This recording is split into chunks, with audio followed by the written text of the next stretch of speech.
Imagine if you're standing in a church and somebody's singing and you can hear the reverb reverberating all around your head.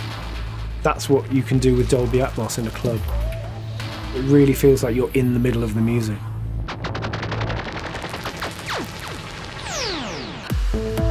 When I was a kid, I knew I wanted to make music, but I wasn't able to play any instruments.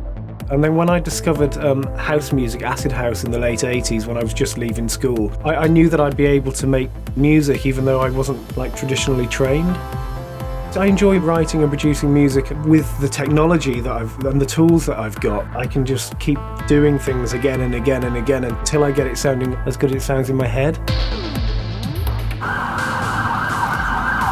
I love things that are new and interesting and make the music sort of expand the music or make the music more immersive. You know, I like new production techniques, and this whole Dolby Atmos thing completely blew my mind. You know, to be able to place sounds all around your head and in the ceiling and down on the floor, it reevaluated the way I look at music production. I've kind of had this renaissance over the last few years. A lot of artists in my position kind of coming to the end of their days because they've been around so long. About 4 or 5 years ago, I started this thing called Solarstone presents Pure Trance, which is like a new way of looking at the music, and I started doing events and stuff around the world. My music seems to be reaching a larger audience, and I actually found out about Dolby Atmos through a fan. The fan said on the Facebook page, "Are you planning on using the Dolby Atmos system?" I didn't know anything about it. And I said to my manager, "What's this?" And she asked the guys, and they said, "Yeah, we've got this thing." As soon as I heard about it, I had a phone conversation with Gabriel from Dolby, and wow, I thought I really want to do this.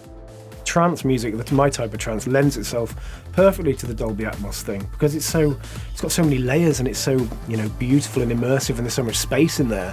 I always write the music before starting the production because I find that the most important thing to me in music is the melody.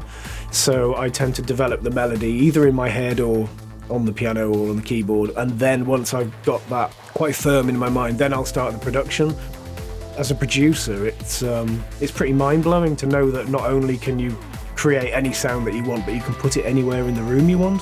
You know, when we experience sound in the world, we hear sounds coming from all around us, so surely with music we should be the same. It's so hard to explain. It's something you've really got to experience. When you describe it, it's like 5.1 surround sound multiplied by 10 and put in a club.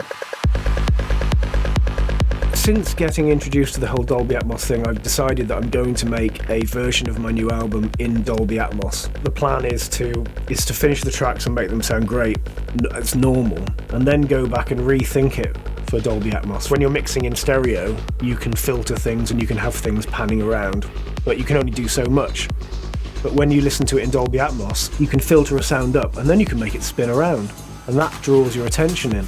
One of the tracks that I'm really looking forward to hearing is a new track that I started producing just a few days before I came into the studio called Leap of Faith. It's a very, very spacious track, and creating the Dolby Atmos version was amazing. The track's got this voice in it, this little spoken sample, and I was able to arrange the sound so that when you hear the voice, you just hear it coming from up there, almost like it's the voice of God. In the club, we make them kind of echo and shimmer all around the room.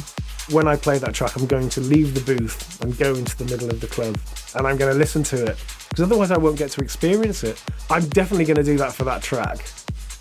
Ministry of Sound is it's got this legendary status as it being the ultimate club in the world, hasn't it? It's, you know, people come to London just to go to Ministry of Sound, and it does sound great in there. To prepare music and play it in a club using this sound system, you've got to be subtle. You've got to try and get the balance right between something really solid that people just want to dance to and the effect, you know, to enhance the music. You know, the whole thing is a completely new experience, and I'm loving it, actually. We've prepared between 35 and 40 songs in Atmos over the last month. I want people to go away from this having the same feeling that I had that time when I heard a CD for the first time, and it changed my life, you know.